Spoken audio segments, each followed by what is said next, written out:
Welcome to Aditya stories. ఈరోజు మనం మరొక స్టోరీని తెలుసుకుందాం. ఒకరోజు అక్బర్ తన విశ్రాంతి గదిలో కూర్చొని మంత్రి బీర్బల్తో మాట్లాడుతున్నాడు. వారు చాలా విషయాలు చర్చించుకున్నారు. బీర్బల్ తెలివికి పరీక్ష పెట్టి చాలా రోజులైంది. ఈరోజు అతనికి ఓ పరీక్ష పెట్టాలి అని మనసులో అనుకున్నాడు అక్బర్.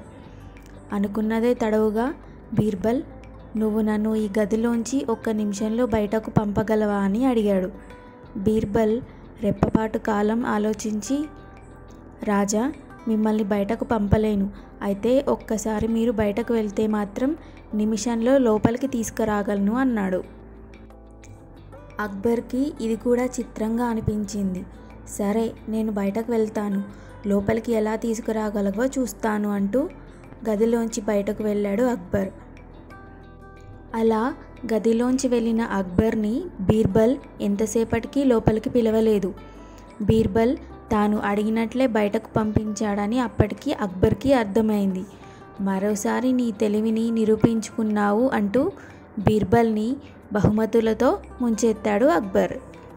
మరిన్ని మంచి మంచి కథల కోసం మన ఛానల్ ఆదిత్య స్టోరీస్ని సబ్స్క్రైబ్ చేసుకోండి. Thanks for watching.